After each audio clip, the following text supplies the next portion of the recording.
Hey guys, my name is Sven and this is my new channel dedicated to Kartong. As you might know, Kotone is a do-it-yourself kit for building miniature cities where you can mess around with teeny tiny test subjects. It's sort of a cardboard maze filled with traps, monsters, and anything you want to put in there to scare your subject. So let's check it out. First off, we've got, a lot of things. I bought the Supreme package, costs a little bit extra, but still worth it. Some steel thread here, really important when stitching together your cardboard. And then we've got, what's this? This is just a little piece of cardboard actually. Some tape. Tape is really important, along with glue also. The glue gun here is something that I really want you all to get eventually, because it's really handy when stitching together the cardboard maze. Also some more cardboard pieces, nothing special. You can get these, just anywhere where you get cardboard really. And batteries. Batteries are really important when powering your maze. It can be anything from monsters to, lights and whatever. Let me know what you think about my videos. I'm going to post some other ones and I'd like your feedback. Stay safe, Kartongers.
Hello again, Kartongers. In this video, I'm going to be sharing some tricks for building houses for your maze.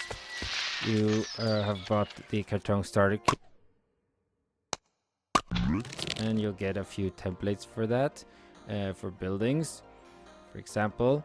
But I prefer to make my own buildings, and for this, you're going to be needing some big sheets of cardboard, some scissors, and some glue. And if you want to add extra style, feel free to use some paint and perhaps place a light bulb inside of your building. Putting together the house is not that hard, but make sure to make them sturdy and to not leave so many openings. To make sure that the test subjects can't knock them over, because that will make them escape and you don't want that. That's some tricks to get you started, and I'll see you guys next time when we'll talk about weapons.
Well, here we are again. I'm Sven, this is my channel with instructions for making your very own Kartong city. Today, we'll be talking about what kind of weapons you can make and plant around the maze for your test subjects to use in their fight for survival. If you check the online forums, most serious Kartong builders seem to love the crossbow. Of course, this is a classic weapon that you can make quite easily. All you need is a hairpin, a clothespin, and a rubber band and some glue. For ammo, I recommend needles and matches. And when you make this weapon, make sure to test its power, because it's really strong and you really want the hope to fear ratio to stay solid, not to give them too much hope and not to drag them down with fear. And your test subject might actually be able to injure you with this weapon, so don't make it too strong because of that also. Nobody wants a needle in the eye. I hope this gave you some inspiration to make your own weapons, and of course, subscribe if you like this channel, and stay safe, Kartongers.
Welcome back, Kartong. Today I'll be talking about my favorite topic, enemies.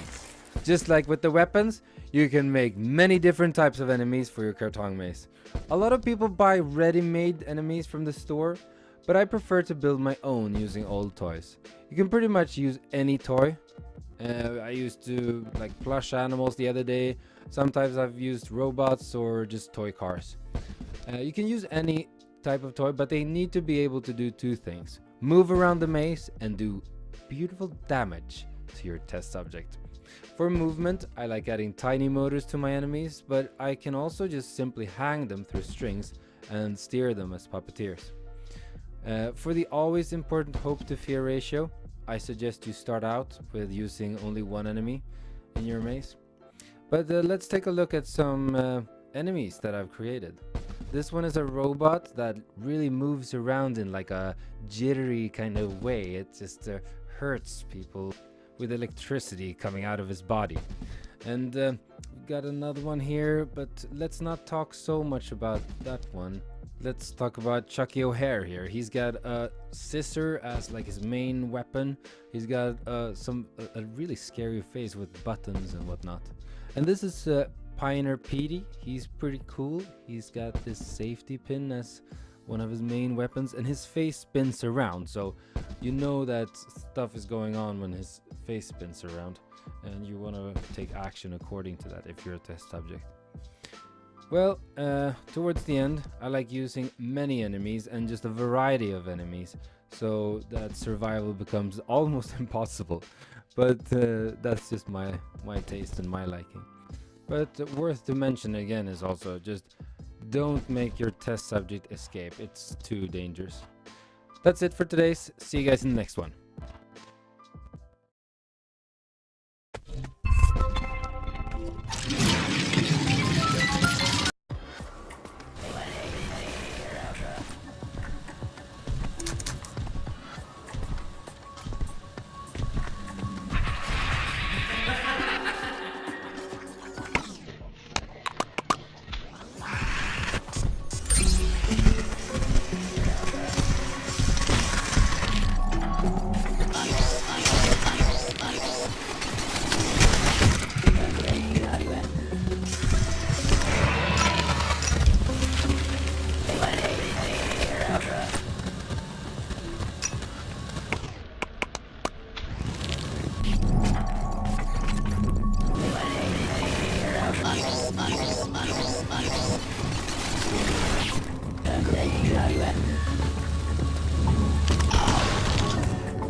Welcome to Trap Tuesday.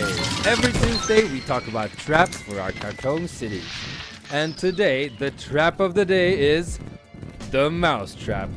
This one is really good for beginners since it doesn't need much prepping.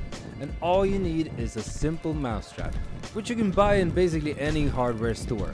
I've seen some Kartong builders use food and candy to put in these traps, but my experience tells me that that's not really needed. Most test subjects get stuck in these traps anyway, as long as you place them correctly in your maze. And also, try to put out a little bit more of them in the same area.